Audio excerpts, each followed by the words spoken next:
বাস rapid transit প্রকল্পের কাজে যাত্রীদের দুঃস্বপ্নে পরিণত টঙ্গী থেকে গাজীপুর চৌরাস্তা।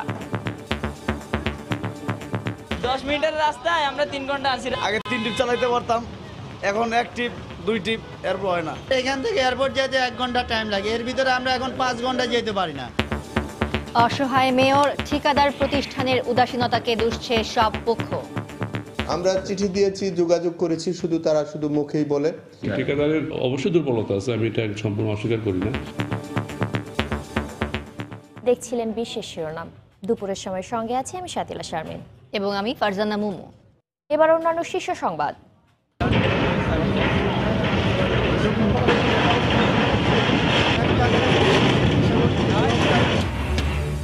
বুড়িগঙ্গার দুপারে গুড়িয়ে দেয়া হচ্ছে অবৈধ স্থাপনা। কর্ণফুলীয় দখলমুক্ত করতে চলছে দ্বিতীয় দিনের কার্যক্রম। অভিযান আরও জোরদারের আহ্বান বিশেষজ্ঞদের। দ্রুত মামলা নিষ্পত্তিতে পুলিশকে বিশেষ নজর দেওয়ার নির্দেশ প্রধানমন্ত্রীর। বললেন, দায়িত্ব পালনের সময় বাহিনীর সদস্যদের আচরণের বিষয়ে প্রশিক্ষণের ব্যবস্থা করা হবে। সারা দেশের সব মাদক মামলা অভিযোগ আমলে নেয়ার 6 মাসের মধ্যে নিষ্পত্তির নির্দেশ হাইকোর্টের। গাফিলতি পেলে আইনি ব্যবস্থা। বিএনপি না এলেও বিনা প্রতিদ্বন্দ্বিতায় উপজেলা নির্বাচনের সুযোগ নেই। দলটির অনেকেই স্বতন্ত্র প্রার্থী হওয়ার প্রস্তুতি নিচ্ছেন, ব্রিফিংয়ে ওবায়দুল কাদের। এবং চাঁপাইনবাবগঞ্জের গাছে গাছে আমের মুকুল। আগাম ফলন পাওয়ার আশা বাগান মালিকদের। আম নামানোর যৌক্তিক সময় নির্ধারণের দাবি।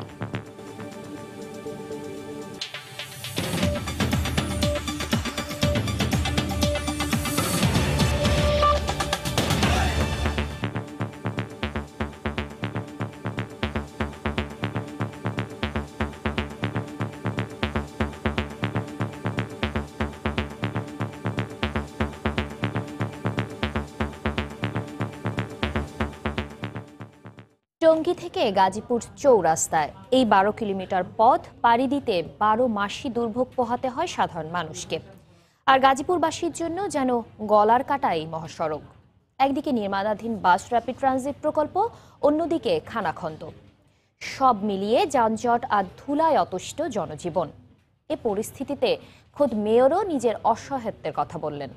ঠিকাদার প্রতিষ্ঠানের অবহেলার কথা স্বীকার করেও প্রকল্প পরিচালকের দাবি, দুর্ভোগ এখন কমে এসেছে।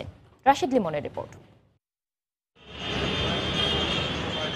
টঙ্গী থেকে গাজীপুর 12 কিলোমিটারের এই পথ পাড়ি দিতে 30 থেকে 40 মিনিট সময় লাগার কথা থাকলেও এখন লাগছে কমপক্ষে 2 থেকে 2.5 ঘন্টা, কখনো কখনো 3 থেকে 4 ঘন্টাও লেগে যায়। একসময় অবৈধ দখলে রাস্তা সরু থাকার কারণে যানজট হলেও এখনকার বিষয়টি উন্নয়নের বিড়ম্বনা। এজন্য ঠিকাদার প্রতিষ্ঠানের উদাসীনতাকেই দুষছেন এ পথে চলাচলকারীরা। 10 মিনিটের রাস্তায় আমরা 3 ঘন্টা আছি। রাস্তা জ্যামের কারণে আমরা গাড়ি চালাতে পারতেছি না। এখান থেকে এয়ারপোর্ট যেতে 1 ঘন্টা টাইম লাগে, এর ভিতরে আমরা এখন 5 ঘন্টা যেতে পারি না। আগে 3 ট্রিপ চালাইতে পারতাম, এখন 1 ট্রিপ 2 ট্রিপ এরপর হয় না। এছাড়া বিড়ম্বনায় আছেন গাজীপুর নগরবাসীও। ধুলায় বিবর্ণ এখন মহাসড়কের আশেপাশ এলাকা। স্বাস্থ্য ঝুঁকি তো আছেই, সেই সঙ্গে প্রকল্প এলাকায় চলাচলের বিকল্প কোনো ব্যবস্থা না থাকায় ভোগান্তি এখন তাদের নিয়তি। এখানে জীবনের ঝুঁকি আছে, তারপর বাচ্চা কাচ্চা, মহিলা, এরা তো আরো সমস্যা। নগরবাসী কিংবা এই পথে চলাচলকারীদের এমন দশায় অস্বস্তিতে স্থানীয় মেয়রও। মাত্র এই 19 কিলো রাস্তা, যেখানে 15 মিনিট সময় লাগার কথা, এখানে প্রায় 3-4 ঘন্টার সময় আপ ডাউনে চলে যায়। আমরা চিঠি দিয়েছি, যোগাযোগ করেছি, তারা শুধু মুখেই বলে, তো বাস্তবে আমরা কাজটা কোনো সম্পূর্ণ দেখতে পাচ্ছি না। যদিও প্রকল্প পরিচালকের দাবি, দুর্ভোগ আগের চেয়ে কমে এসেছে। এই ভোগান্তি আমি নতুন বলবো না, এবং এই ভোগান্তি নিরসনের জন্যই আমরা কাজ করতেছি। আমাদের ঠিকাদারের অবশ্যই দুর্বলতা আছে, আমি এটা সম্পূর্ণ অস্বীকার করি না। 2020 সালের জুন নাগাদ গাজীপুর থেকে এয়ারপোর্ট পর্যন্ত বাস র্যাপিড ট্রানজিট প্রকল্পের কাজ শেষ হবে বলেও জানান তিনি। রাশেদ লিমন, সময় সংবাদ, গাজীপুর। এই মুহূর্তে গাজীপুর চৌরাস্তা এলাকায় আছেন সহকর্মী রাশেদ লিমন। সরাসরি চলে যাচ্ছি তার কাছে। রাশেদ, মোমো, আসলে এই মুহূর্তে আমি এই যে গাজীপুর চৌরাস্তা যে রয়েছে, আসলে এই পথে চলাচলকারী বা গাজীপুরে অবস্থানরত সাধারণ মানুষ তারা ছাড়া আসলে এই পথে যে দুর্ভোগ, সেই দুর্ভোগ আসলে টের পাওয়া সম্ভব না, কারণ প্রতিনিয়তই কিন্তু আসলে তাদের এই দুর্ভোগে পোহাতে হচ্ছে। এই মুহূর্তে দেখতে পাচ্ছেন যে ঢাকা থেকে ঢাকা ময়মনসিংহ রোডের কিন্তু এরই মধ্যে 4 লেন হওয়ার কারণে যে মানুষ যে সুফলটা পাচ্ছে, সে সুফলের কিন্তু পুরোপুরি এসে এখানেই থমকে যাচ্ছে গাজীপুর চৌরাস্তায় এসে, কারণ এইখানে এসে ময়মনসিংহ থেকে যে গাড়িগুলো এখানে আসছে, সেখানে কিন্তু এখানে এসে গাজীপুর চৌরাস্তা পার হতেই কিন্তু তাদের প্রায় 30 থেকে 40 মিনিট সময় লেগে যায়, বা কখনো কখনো তারও বেশি সময় লেগে যায়। এবং এরপর থেকেই শুরু হয় কিন্তু যে তাদের যে ভোগান্তি, মূল ভোগান্তি কিন্তু এরপর থেকে শুরু হয়। পুরো রাস্তাটাই যখন এই যে বিআরটির কাজ চলতেছে, সেই কাজ চলা অবস্থায় কিন্তু যে দুর্ভোগ, রাস্তায় খানাখন্দ এবং যত্রতত্র এই যে নির্মাণ সামগ্রী ফেলে রাখা, বা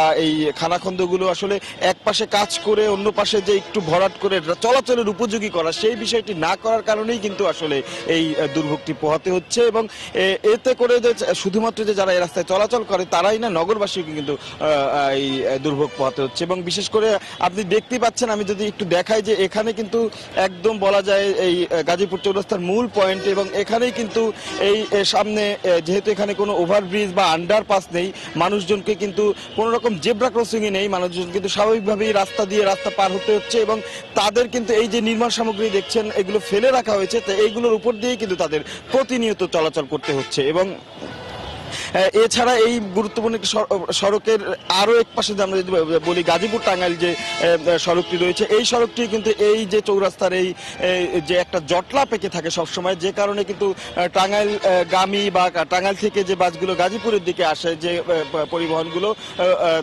সেগুলোরও কিন্তু আসলে ভোগান্তিতে পোহাতে। এবং ধীরে ধীরে আর এই গাজীপুর চৌরাস্তা পার হয়ে টঙ্গী পর্যন্ত যেতে কিছুক্ষণ বাদেই কিন্তু গাড়ি একদম থেমে যায়, এবং ধুলায় সাধারণ মানুষের যেমন দুর্ভোগ হচ্ছে, তারা কিন্তু এই স্বাস্থ্য ঝুঁকিতেও রয়েছে। তো সাধারণ মানুষ চাচ্ছে এর উন্নয়ন প্রকল্পের পাশাপাশি সাধারণ মানুষের যেন ভোগান্তি যত কমিয়ে আনা যায়, অর্থাৎ এটা সহনীয় পর্যায়ে যেন রাখা যায়, সেই বিষয়ে আসলে তারা কর্তৃপক্ষের কাছে দাবি করেছেন। আমরা কিন্তু মেয়রের সাথেও কথা বলেছি, তিনিও কিন্তু বলেছেন তারা একটি সমন্বয়ের মাধ্যমে এখানে যে দুর্ভোগ লাঘবের চেষ্টা করবে। তো এই ছিল এখনকার মতো গাজীপুর থেকে আমার কাছ থেকে সবশেষ মোমো। গাজীপুরের চৌরাস্তা থেকে যোগ দিয়েছিলেন রাশেদ লিমন, জানাচ্ছিলেন যানজট এবং জনগণের যে দুর্ভোগ সৃষ্টি হয়েছে তারই সবশেষ খবর। 4 দিনের বিরতি দিয়ে ঢাকার চারপাশের নদী দখলমুক্ত করতে দ্বিতীয় ধাপে উচ্ছেদ অভিযান শুরু হয়েছে বিআইডব্লিউটি-এর। সকালে বুড়িগঙ্গা নদীর কামরাঙ্গীরচর পাড় থেকে অভিযান শুরু হয়। এ সময় নদীর জায়গা দখল করে নির্মাণ করা বিভিন্ন সমিল, ব্যবসা প্রতিষ্ঠান ও বহুতল ভবন গুড়িয়ে দেয় বিআইডব্লিউটি-এ। উচ্ছেদ অভিযান ঘিরে যাতে কেউ বিশৃঙ্খলা সৃষ্টি করতে না পারে, সেজন্য আশপাশের এলাকায় বিপুল সংখ্যক পুলিশ সদস্য মোতায়েন করা হয়েছে। গত সপ্তাহে প্রথম ধাপের অভিযানে 445টি স্থাপনা উচ্ছেদ করে বিআইডব্লিউটি-এ। বুড়িগঙ্গার অভিযান শেষে উচ্ছেদ কার্যক্রম চালানো হবে তুরাগ তীরে।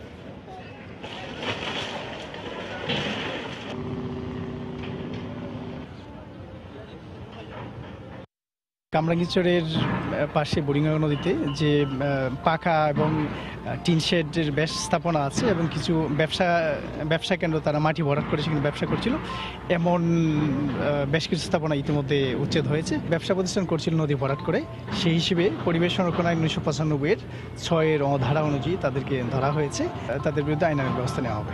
আজকে থেকে বৃহস্পতিবার পর্যন্ত এই উচ্ছেদ অভিযান চলবে। পরবর্তী সপ্তাহ এবং তারও পরবর্তী সপ্তাহ এবং তারও পরবর্তী সপ্তাহ একইভাবে 3 দিন করে আমরা উচ্ছেদ অভিযান পরিচালনা করছি। এই মুহূর্তে কামরাঙ্গীরচর এলাকায় আছেন রিপোর্টার মাহমুদ রাকিব। সরাসরি চলে যাচ্ছি তার কাছে। রাকিব।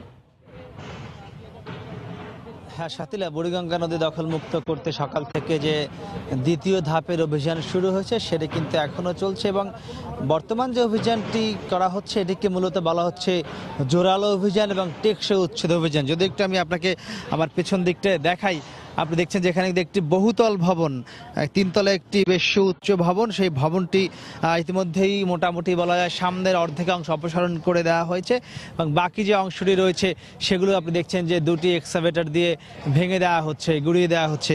এখানে বিএডব্লিউটি যে কথাটি বারবারই বলছে যে যাতে যে এলাকাগুলো তারা উচ্ছেদ করছেন সেখানে যাতে নতুন করে আর পুনঃস্থাপন করা না যায়, এজন্য তারা কিন্তু প্রতিটি বিল্ডিংয়ের যে ভিত রয়েছে, পিলার রয়েছে, সেই পিলার সহ ভেঙে দিচ্ছেন যাতে এখানে নতুন করে আবারও উচ্ছেদ করতে না, স্থাপন করতে না পারে। আপনি জানেন যে এইসব এলাকা কিন্তু আজ থেকে প্রায় 2 বছর আগেও একবার অভিযান পরিচালনা করা হয়েছিল, কিন্তু তখন কিন্তু এই অভিযানগুলো টেকসই হয়নি, যে কারণে আবারও এখানে যারা দখলদার রয়েছেন তারা এগুলো নতুন করে আবার ভবন নির্মাণ করে দখল করেছিলেন।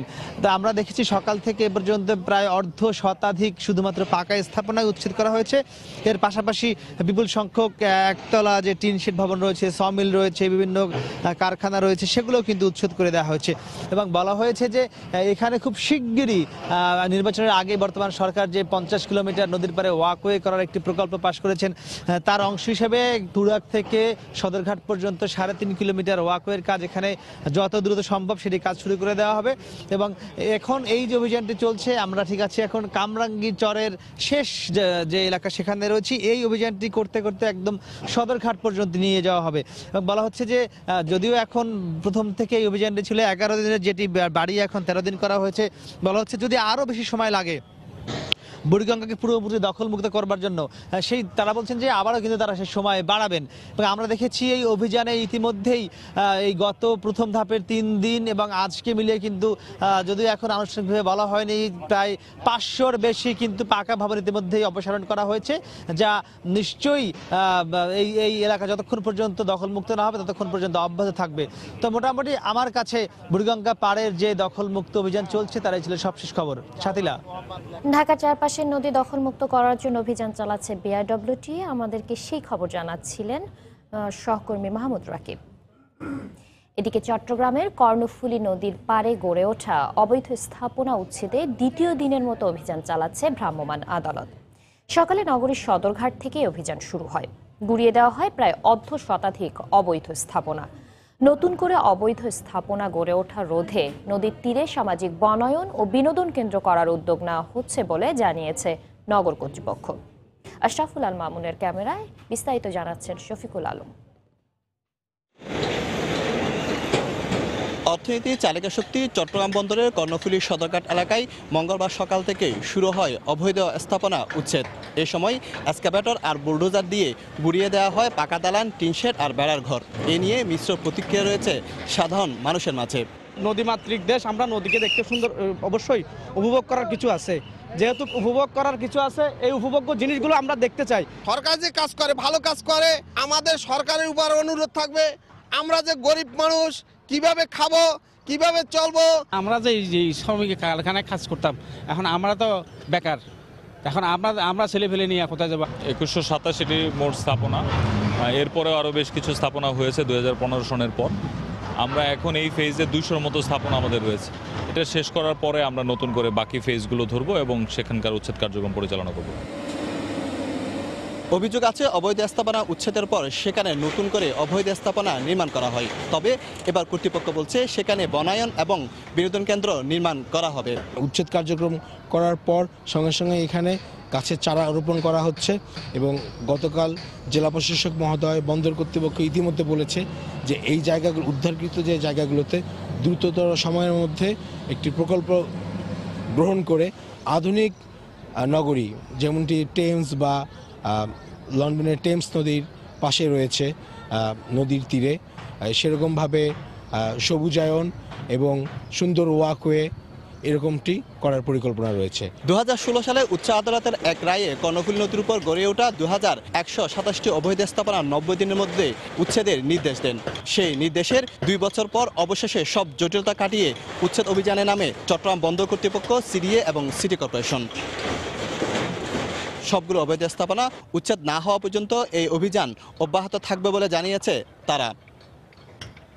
চট্টগ্রামের কর্ণফুলীর সদরঘাট থেকে শফিকুল আলম, সময় সংবাদ। এই মুহূর্তে চট্টগ্রামের সদরঘাট এলাকায় আছেন রিপোর্টার শফিকুল আলম, সরাসরি চলে যাচ্ছি তার কাছে। শফিকুল, সকাল 9টা থেকে অভিযান শুরু হয়েছে কর্ণফুলী নদীর পাড়ে যে অবৈধ স্থাপনা রয়েছে, এবং এটি এখন 2টা বাজে, 5 ঘন্টা হয়ে গেছে। আমরা যতটুকু জেনেছি সকাল 9টা থেকে এই পর্যন্ত প্রায় 50 থেকে 60টি অবৈধ স্থাপনা তারা উচ্ছেদ করেছে, এমন কথাই বলছেন কর্তৃপক্ষ, এবং এই অভিযান সন্ধ্যা পর্যন্ত চলবে বলে তারা জানিয়েছে। আপনাকে জানিয়ে রাখি, এখানে আমরা সাধারণ মানুষের সাথেও কথা বলেছিলাম, তারা বলছেন যে তারা এই উদ্যোগকে স্বাগত জানাচ্ছে, তবে এখানে কিছু শ্রমিক যারা ক্ষতিগ্রস্ত হচ্ছে তারা এই ক্ষতিপূরণের দাবি জানিয়েছে। এবং সাধারণ মানুষের আরেকটি কথা, সারা বলছে এরকম অভিযান বিভিন্ন সময় হয়েছে, কিন্তু সেই অভিযান দীর্ঘস্থায়ী হয়নি, এবং সেই দীর্ঘস্থায়ী না হওয়াতে কিন্তু মানুষের মধ্যে এক ধরনের ক্ষোভ ছিল।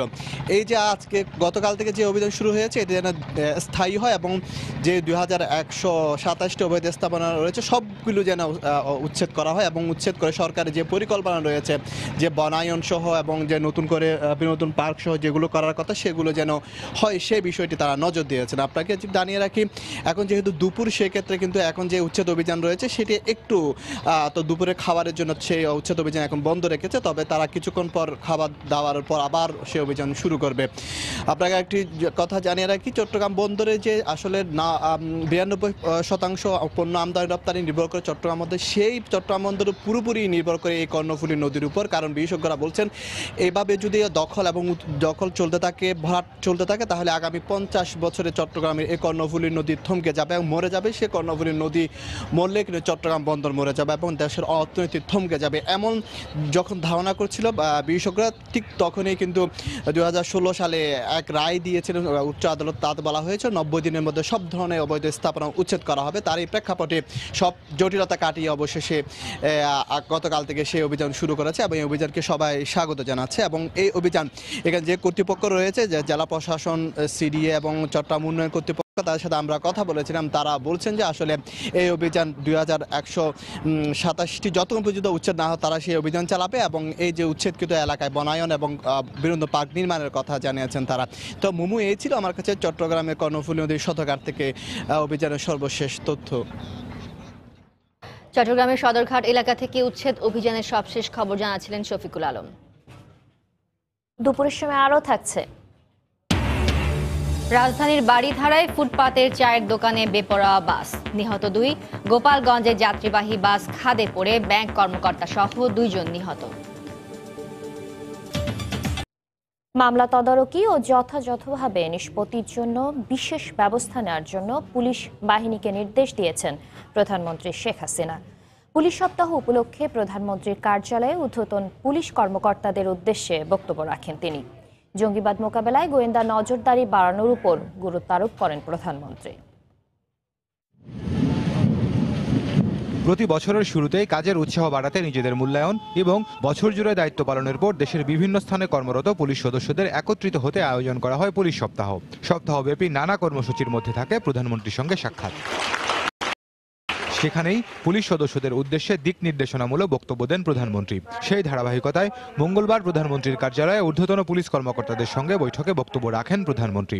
মামলা একটা করা হওয়ার পর সেই মামলার উপরে নজরদারি করা, মামলাটা যাতে সঠিকভাবে তাড়াতাড়ি পরিচালিত হয়, তার জন্য বোধহয় আপনাদের একটা বিশেষ উদ্যোগ নেওয়া উচিত, যে আপনাদের পক্ষ থেকে একটা টিমই থাকা উচিত, যে আপনারা যে মামলাগুলি করলেন সেই মামলার ভাগ্যগুলি কি হলো, সেগুলি মামলাগুলি চললো কি না। কারণ অনেক সময় দেখা যায় যে এফআইআর করে ফেলে রাখা হয়েছে, সেগুলিকে চার্জশিট দেওয়া, অভিযোগ করা, সাক্ষী নিয়ে আসা, সে মামলাগুলি করা, সেটা কিন্তু করা হচ্ছে না ঠিক মতো। জঙ্গিবাদ সন্ত্রাসবাদ দমনে পুলিশের ভূমিকার প্রশংসা করে প্রধানমন্ত্রী বলেন, কার্যকরভাবে জঙ্গিবাদ নিয়ন্ত্রণ করতে গেলে প্রশিক্ষণের কোনো বিকল্প নেই। অগ্নি সন্ত্রাস থেকে শুরু করে নানা ধরনের আঘাত এসেছে, কিন্তু সেই সময় আমি এটুকু বলবো, আমাদের পুলিশ বাহিনী অত্যন্ত দক্ষতার সাথে সব অবস্থা মোকাবেলা করেছেন। জঙ্গিবাদ দমন থেকে শুরু করে প্রতিটি ক্ষেত্রে আপনারা যে দক্ষতার পরিচয় দিয়েছেন, সেজন্য আপনাদেরকে আমি সাধুবাদ জানাই, ধন্যবাদ জানাই। প্রধানমন্ত্রী বলেন, পুলিশের সমস্যার ব্যাপারে সরকার অবগত রয়েছে, না চাইতে অনেক সমস্যার সমাধান হয়েছে, ভবিষ্যতেও এই ধারা অব্যাহত থাকবে। অনেক কিছু আপনাদের চাওয়ারও প্রয়োজন হয়নি, বা আপনারা চাওয়ার কথা হয়তো অনেকে চিন্তাই করেন নাই, যেটা আমরা চিন্তা করে আপনাদের জন্য করে দিয়েছি। প্রায় লোকবল বৃদ্ধি 96 সালেও লোকবল বৃদ্ধি করেছিলাম, আর এবারে এই 10 বছরে প্রায় 80,000-এর উপর আমরা লোকবল বৃদ্ধি করেছি। সেই সাথে সাথে দেশের প্রয়োজনে কি কি ধরনের পুলিশ বাহিনী আমাদের গড়ে তোলার দরকার সেভাবে বিবেচনা করেও কিন্তু আমরা বাহিনীগুলি তৈরি করেছি। পুলিশ সদস্যদের উদ্দেশ্যে প্রধানমন্ত্রী বলেন, জনকল্যাণের মনোভাব নিয়ে কাজ করতে হবে সবাইকে। দেশের মানুষ ভালো থাকলেই সবাই ভালো থাকবে মন্তব্য করে প্রধানমন্ত্রী বলেন, তাহলেই বাস্তবায়ন হবে জাতির পিতার সোনার বাংলাদেশ। নিজের ভাগ্য গড়া নয়, দেশের মানুষের ভাগ্য কিভাবে গড়ব তার উপর গুরুত্ব দিয়েছি। খান মোহাম্মদ রুমেল, সময় সংবাদ, ঢাকা। যার ফলাফল বিএনপি ছাড়াও অন্যান্য রাজনৈতিক দল উপজেলা নির্বাচনের প্রস্তুতি নিচ্ছে, তাই বিনা প্রতিদ্বন্দ্বিতায় নির্বাচনের কোনো সুযোগ নেই বলে জানিয়েছেন আওয়ামী লীগের সাধারণ সম্পাদক ওবায়দুল কাদের। সকালে ধানমন্ডিতে উপজেলা নির্বাচনে দলের মনোনয়ন ফর্ম বিক্রি ও জমা দেওয়ার দ্বিতীয় দিনে সাংবাদিকদের প্রশ্নের জবাবে একথা বলেন তিনি। এ সময় তিনি বলেন, সিটি কর্পোরেশন নির্বাচনে কাউন্সিলর পদে বিএনপির ওয়ার্ড পর্যায়ের নেতারা মনোনয়ন ফর্ম সংগ্রহ করেছেন। বিএনপি আসবে না, এটা অফিসিয়ালি দলীয়ভাবে তারা এই কথা বলেছে। কাউন্সিলর পদে তাদের ইম্পর্টেন্ট ওয়ার্ড পর্যায়ের নেতারা, ইউনিয়ন পর্যায়ের নেতারা, তারা কিন্তু প্রার্থীতে আছে। তারা অনেকে মনোনয়নপত্র জমা দিয়েছে, কাজে তারা একেবারে মাঠে নেই এই কথা বলার তো কারণ নেই। এখন উপজেলা নির্বাচনেও স্বতন্ত্র প্রার্থী হিসাবে তো তারা মনোনয়নপত্র জমা দিতে পারে। এদিকে উপজেলা নির্বাচনে আওয়ামী লীগের মনোনয়ন ফর্ম বিক্রি ও জমা দেওয়ার দ্বিতীয় দিনে ধানমন্ডিতে দলীয় সভাপতির কার্যালয়ে ভিড় করেছেন মনোনয়ন প্রত্যাশীরা। 8 ফেব্রুয়ারি দুপুর পর্যন্ত ফর্ম সংগ্রহ ও জমা দেওয়া যাবে। প্রথম দিন চেয়ারম্যান পদে 160টি মনোনয়ন ফর্ম বিক্রি হয়। দ্বিতীয় দিনেও মনোনয়ন প্রত্যাশীরা জেলা ও উপজেলা থেকে পাঠানো নামের তালিকা অনুযায়ী ফর্ম সংগ্রহ করছেন। প্রতিদিন সকাল 10টা থেকে বিকেল 5টা পর্যন্ত এই কার্যক্রম চলবে। প্রথম ধাপে 87টি উপজেলায় ভোট হবে আগামী 10 মার্চ। বিএনপি আসবে না, এটা অফিসিয়ালি দলীয়ভাবে তারা এই কথা বলেছে। কাউন্সিলর পদে তাদের ইম্পর্টেন্ট ওয়ার্ড পর্যায়ের নেতারা, ইউনিয়ন পর্যায়ের নেতারা, তারা কিন্তু প্রার্থীতে আছে। তারা অনেকে মনোনয়নপত্র জমা দিয়েছে, কাজে তারা একেবারে মাঠে নেই এই কথা বলার তো কারণ নেই। এখন উপজেলা নির্বাচনেও স্বতন্ত্র প্রার্থী হিসাবে তো তারা মনোনয়নপত্র জমা দিতে পারে।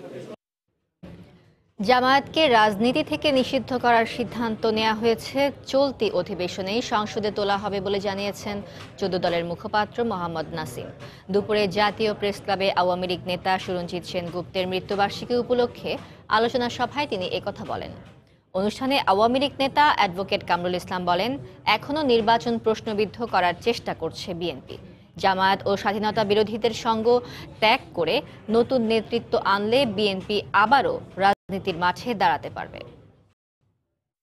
আমি তাদের প্রতি আহ্বান জানাবো, কোনো রকম দুর্বিসন্ধি না করে, নির্বাচনকে প্রস্তুত করার চেষ্টা না করে সংসদে আসে এবং ক্রিমিনাল যারা তাদেরকে নেতৃত্ব থেকে প্রত্যাহার। জামাতের যাতে সবকত যদি ত্যাগ করতে পারেন, নতুন নেতৃত্ব যদি বিএনপি আনতে পারে, আমি বিশ্বাস করি আবার তারা হয়তো দাঁড়াতে পারলেও পারতে পারে যদি জামাতের সাথে সক্ষতা তারা ত্যাগ করে।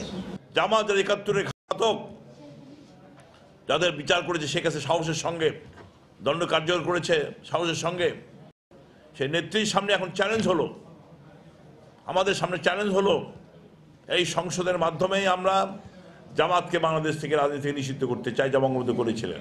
14 দলের পক্ষ থেকে বলতে চাই, এই পার্লামেন্টে আমরা জামাতকে নিষিদ্ধ করার জন্য জোরালো দাবি তুলব। জাতীয় সংসদে সংরক্ষিত নারী আসনে 4 জন প্রার্থী চূড়ান্ত করতে 58 প্রার্থীর সাক্ষাৎকার গ্রহণ শুরু করেছে জাতীয় পার্টি। সকালে রাজধানীর বনানীতে দলের চেয়ারম্যানের কার্যালয়ে কো-চেয়ারম্যান জিএম কাদেরের নেতৃত্বে 8 সদস্যের বোর্ড চূড়ান্ত বাছাই প্রক্রিয়ায় প্রার্থীদের সাক্ষাৎকার গ্রহণ শুরু করেন। প্রথম দিনে 28 জনের সাক্ষাৎকার নেওয়া হবে। এবার মনোনয়ন চূড়ান্ত করতে প্রার্থীদের শিক্ষাগত যোগ্যতা, মেধা, রাজনৈতিক অবস্থান ও দলের প্রতি আনুগত্য সহ বিভিন্ন বিষয়ের উপর জোর দেওয়া হচ্ছে। জাতীয় পার্টির মহাসচিব মশিউর রহমান রাঙা জানান, দলের পক্ষে সংসদে কার্যকর ভূমিকা রাখতে পারবেন এমন প্রার্থীকেই নির্বাচন করবে জাতীয় পার্টি। এছাড়া বিরোধী দল হিসেবে সংসদে কার্যকর ভূমিকা রাখাই এবার দলটির উদ্দেশ্য বলেও জানান তিনি। আমরা সমাজকে এগিয়ে নিয়ে যেতে চাই, জাতীয় পার্টি থেকে আমরা দেশের উন্নয়ন চাই। পার্লামেন্টে গেলে চেষ্টা করব অসহায় মানুষের, অসহায় নারীদের হেল্প করা, সাহায্য করা। হোসেন মোহাম্মদ এরশাদ এই দেশের জন্য, সাধারণ মানুষের জন্য দিনের পর দিন অক্লান্ত পরিশ্রম করে গেছেন। তার বার্তা নিয়ে সারা দেশে সেই বার্তা পৌঁছে দিতে চেষ্টা করব। তাদের রাজনৈতিক কর্মকাণ্ড তাদের রাজনৈতিক পরিবার কিনা এবং তারা পার্লামেন্টে তাদের ভূমিকা কিরকম ভূমিকা তারা রাখতে পারবে। যারা নির্বাচিত হবেন, মার্কস বেশি পাবেন, তাদেরকেই আমরা আগামী সংসদে মহিলা সংরক্ষিত আসনের জন্য আমরা নির্বাচিত করব। ডিএনসিসি উপনির্বাচনে নিরপেক্ষতার সঙ্গে কাজ করতে নির্বাচনী কর্মকর্তাদের নির্দেশ দিয়েছেন প্রধান নির্বাচন কমিশনার KM নুরুল হুদা। সকালে রাজধানীর আগারগাঁওয়ে নির্বাচন ভবনে ঢাকা উত্তর ও দক্ষিণ সিটির রিটার্নিং অফিসার ও নির্বাহী ম্যাজিস্ট্রেটদের উদ্দেশ্যে তিনি একথা বলেন। আচরণবিধি লঙ্ঘন করলে প্রার্থীদের বিরুদ্ধে কঠোর ব্যবস্থা নেওয়ার নির্দেশ দেন সিইসি। নির্বাচনে কে জয়ী হলো সেটা ভোটারদের বিষয়, সেখানে আপনাদের বিষয় নয়। আপনাদের বিষয় হলো আচরণবিধি কিভাবে তারা পালন করে সেটা দেখান। যাদেরকে জনগণ ভোটার ভোট দিয়ে নির্বাচিত করবেন তিনি হবেন নির্বাচনের প্রতিনিধি। আইনানুগ নির্বাচন করতে হবে। আপনাদের যে ক্ষিপ্রতা, আপনাদের নিরপেক্ষতা, আপনাদের যে বিচারিক মনোভাব নিয়ে যদি আপনারা সামনে যান, তাদের দেখবেন প্রত্যেকেই আপনাদের কথা শুনবে। দেখছেন দুপুরের সময়। Click switch 50,000 bar on of করা যায় নিশ্চিন্তে। ক্লিক সুইচ চলছে, চলবে। সারা দেশে সব মাদক মামলার অভিযোগ আমলে নেয়ার 6 মাসের মধ্যে নিষ্পত্তির নির্দেশ দিয়েছেন হাইকোর্ট। 600 ইয়াবা মামলার এক আসামি জামিন আবেদনের শুনানি শেষে বিচারপতি এম ইনায়েতুর রহিম ও বিচারপতি মুস্তাফিজুর রহমানের সমন্বয়ে গঠিত হাইকোর্টের দ্বৈত বেঞ্চ আদেশ দেন। একই সঙ্গে মামলা নিষ্পত্তিতে জেলা প্রশাসক ও পুলিশ সুপারদের সহযোগিতা করতে বলা হয়েছে। পাশাপাশি মামলা নিষ্পত্তিতে কারো গাফিলতি পাওয়া গেলে তাদের বিরুদ্ধে কঠোর আইনি ব্যবস্থা নেওয়ার নির্দেশ দিয়েছেন উচ্চ আদালত।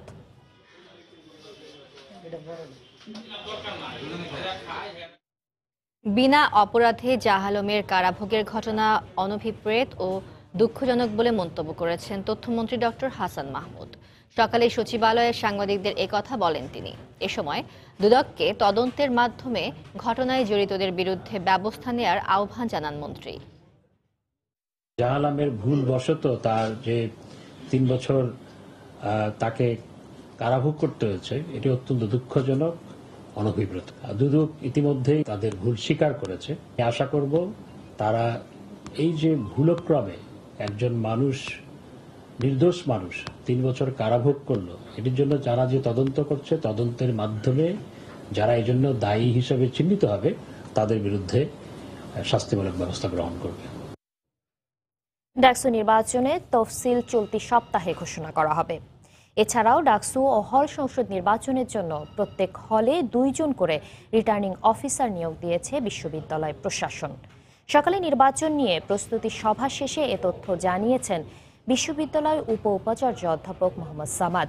উপাচার্য অধ্যাপক আখতারুজ্জামানের সভাপতিত্বে সভায় উপস্থিত ছিলেন সব হলের প্রভোস্ট, বিশ্ববিদ্যালয়ের প্রক্টর ও রিটার্নিং কর্মকর্তারা। সভায় ডাকসু নির্বাচন সুষ্ঠুভাবে সম্পন্ন করার জন্য সবার সহযোগিতা চাওয়া হয়। সভাটি হলো একটা প্রস্তুতিমূলক সভা। মাননীয় উপাচার্যের উপস্থিতিতে চিফ রিটার্নিং অফিসার এবং অফিসারদের সভা হলো, হলের প্রভোস্ট সকল। এটা একটা প্রস্তুতিমূলক সভা। সেই সভায় এই নির্বাচনের বিভিন্ন দিক কিভাবে দায়িত্ব পালন করবে সেসব বিষয়ে আলোচনা হয়েছে। আমরা এই সভায় আলোচনা করে যে অবস্থায় আসলাম তাতে এটা বোঝা যাচ্ছে যে এই সপ্তাহের মধ্যেই এই ডাকসু নির্বাচনের তফসিল ঘোষিত হবে। দ্বিতীয় দিনের মতো রোহিঙ্গা ক্যাম্প পরিদর্শন করছেন জাতিসংঘের শরণার্থী বিষয়ক সংস্থা UNHCR এর বিশেষ দূত ও হলিউড অভিনেত্রী অ্যাঞ্জেলিনা জলি। সকাল 8টায় ইনানি থেকে উখিয়ার কুতুপালংয়ে UNHCR পরিচালিত ট্রানজিট ক্যাম্পে যান তিনি। এ সময় মিয়ানমার থেকে পালিয়ে আসা নতুন রোহিঙ্গাদের সঙ্গে কুশল বিনিময় করেন তিনি। পরে অ্যাঞ্জেলিনা জলি রেড ক্রস পরিচালিত ফিল্ড হসপিটালে পরিদর্শনে যান। খোঁজখবর নেন সেখানে সেবা নিতে আসা রোহিঙ্গা সদস্যদের। এরপর D4 ক্যাম্প পরিদর্শন করে রোহিঙ্গা শিশুদের সঙ্গে সময় কাটান জাতিসংঘের শরণার্থী বিষয়ক সংস্থার এই বিশেষ দূত। দুপুর 3টায় সাংবাদিকদের ব্রিফ করার কথা রয়েছে তার। দুপুরের সময় আরও থাকছে। ব্রেক্সিট কার্যকর হলে হোটেল, রেস্তোরাঁ সহ বিভিন্ন খাতে সুযোগ বাড়বে প্রবাসী বাংলাদেশিদের। সংকট উত্তরণে মধ্যবর্তী নির্বাচনকেই একমাত্র উপায় বলছেন বিশ্লেষকরা। রাজধানীর বারিধারায় ফুটপাতের চায়ের দোকানে বাস ঢুকে পড়ে নিহত হয়েছেন 2 জন। বাস চালক ও সহকারী পলাতক রয়েছে। পুলিশ ও প্রত্যক্ষদর্শীরা জানায়, ভোররাত 3:45টার দিকে দেওয়ান পরিবহনের একটি বাস বেপরোয়া গতিতে হঠাৎ রাস্তার পাশে থাকা একটি চায়ের দোকানের উপর উঠে যায়। এতে ঘটনাস্থলেই চা দোকানি শাহিন ও নিরাপত্তাকর্মী কবির মারা যায়। তাদের বাড়ি পিরোজপুর ও বাগেরহাটে। এলাকাবাসী জানায়, দীর্ঘদিন ধরে বারিধারার এই জায়গায় টং দোকানটি চালাতো শাহিন। এ ঘটনায় গাড়ির চালক ও সহকারীকে আটকের চেষ্টা চালাচ্ছে পুলিশ।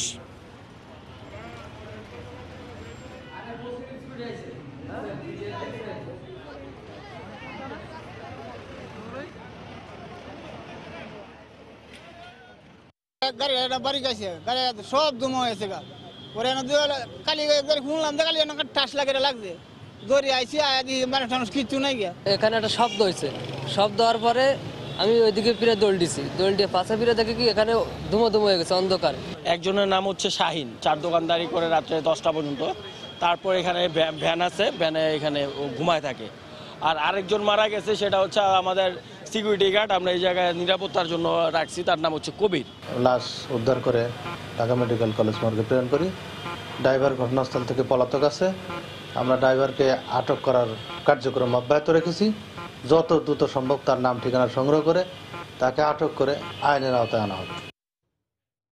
গোপালগঞ্জে যাত্রীবাহী বাস খাদে পড়ে ব্যাংক কর্মকর্তা সহ 2 জন নিহত হয়েছেন। আহত হন অন্তত 25 জন। সকালে সদর উপজেলার খেলনা এলাকায় এই দুর্ঘটনা ঘটে। ফায়ার সার্ভিস জানায়, গোপালগঞ্জ থেকে যাত্রীবাহী একটি বাস কোটালীপাড়ার দিকে যাচ্ছিল। বাসটি খেলনা এলাকায় পৌঁছালে নিয়ন্ত্রণ হারিয়ে খাদে পড়ে যায়।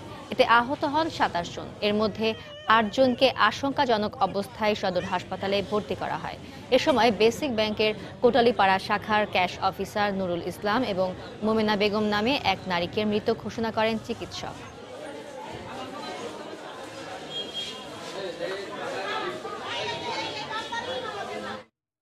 নাটোরে ভুয়া প্রশ্নপত্র ফাঁস চক্রে 2 সদস্যকে আটক করেছে র‍্যাব 5। গতরাতে তাদের আটক করা হয়। র‍্যাব জানায়, তথ্য প্রযুক্তির মাধ্যমে নিশ্চিত হয়ে গুরুদাসপুর উপজেলার মসিন্দা উচ্চ বিদ্যালয় এলাকায় অভিযান চালানো হয়। এ সময় আবু তাহের ও শিহাবুদ্দিন নামে 2 জনকে আটক করা হয়। আটকের পর তাদের কাছ থেকে ফেসবুক মেসেঞ্জারের এসএসসি পরীক্ষার ভুয়া প্রশ্নপত্র সরবরাহের আলামত পাওয়া যায়। আটককৃতদের বিরুদ্ধে র‍্যাবের পক্ষ থেকে গুরুদাসপুর থানায় মামলা দায়েরের পর তাদের থানায় হস্তান্তর করা হয়।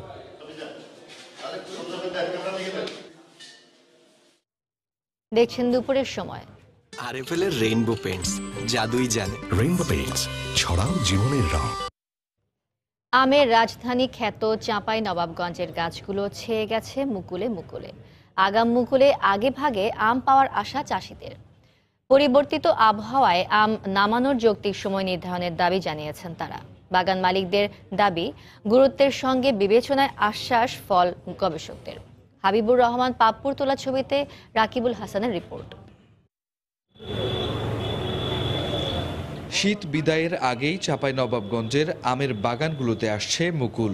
এবছর স্বল্প শীত, কুয়াশা ও মাটির গুণাগুণে প্রায় 1 মাস আগেই বাগান ভরে উঠেছে জনপ্রিয় লখনা, আমরুপালি, ল্যাংড়া সহ 250 জাতের আমের মুকুলে। তাই কীটপতঙ্গ থেকে মুকুল বাঁচাতে ব্যস্ত সময় পার করছে বাগানিরা। শুষ্ক মৌসুমে মাটি ও পানি দিয়ে বাড়তি যত্ন চলছে দিগন্ত বিস্তৃত আমের বাগানগুলোতে। এখন আমরা বীজ দিচ্ছি, আবার মূল ধরার পর ফল আস্তে আস্তে বড় হবে। মুকুলের গোড়া শক্ত হবে বা মুকুল যেটা বাড়াইছে এখন টাইনা বাহির করবে, আপনার গেন দিতেছি। স্প্রে করা যাচ্ছে কি যে পোকা পুকুলি যেন না লাগে তার লেগে। গাছের গোড়াগুলো খুঁড়া হচ্ছে আর আপনার এই বীজ দেওয়া হচ্ছে যেন পোকা মাকড়ে যেন মুকুল গালায় না খেলে।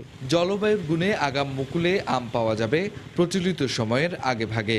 তাই বাগানিরা বলছেন, জুন জুলাইয়ে আম নামানোর সরকারি সময় নির্ধারণ হলে ক্ষতিগ্রস্ত হবে ব্যবসায়ী বাগানি উভয়ে। এই মুকুলটা সময়ের আগে যেহেতু আসছে, আমও কিন্তু আগে ধরবে। আর আম আগে ধরার কারণে এই আম যদি আমরা বিক্রি করতে যাই ব্যবসায়ীরা আমরা দেখা যাচ্ছে যে ক্ষতিগ্রস্ত হব। সরকার নির্ধারিত টাইম দিয়ে দিলে আমরা টাইমের আগে বাজারজাত করতে পারি না আমটা, তখন আমাদের গাছের আম পাইকা পুরো নষ্ট হয়ে যায়। আপনার আগাম মুকুলের যত্নের ব্যাপারে পরামর্শের পাশাপাশি আম নামানোর সময় নিয়ে সতর্ক আছেন বলে জানান এই ফল গবেষক। যখনই আম হারভেস্টিংয়ের সময় আসবে সেক্ষেত্রে আমরা যাতে কৃষকেরা মানে ঠিকমতো হারভেস্ট করতে পারে এবং তারা ঠিকমতো বাজারে সেটা নিয়ে যেতে পারে, আমরা সেই দিকে সজাগ রাখব। চাঁপাইনবাবগঞ্জের 29,500 হেক্টর জমিতে 2,75,000 মেট্রিক টন আমের উৎপাদন লক্ষ্যমাত্রা নির্ধারণ করা হয়েছে, যা বাংলাদেশের উৎপাদনের প্রায় 3 ভাগের 1 ভাগ। রাকিবুল হাসান, সময় সংবাদ, চাঁপাইনবাবগঞ্জ। দুপুরের সময় শীর্ষ সংবাদগুলো জানিয়ে দিচ্ছি আর একবার।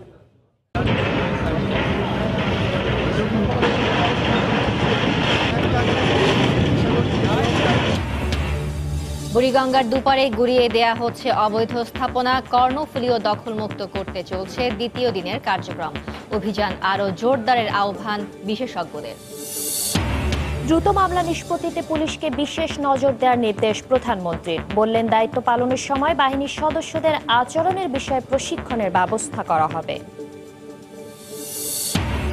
সারা দেশের সব মাদক মামলা অভিযোগ আমলে নেয়ার 6 মাসের মধ্যে নিষ্পত্তির নির্দেশ হাইকোর্টের।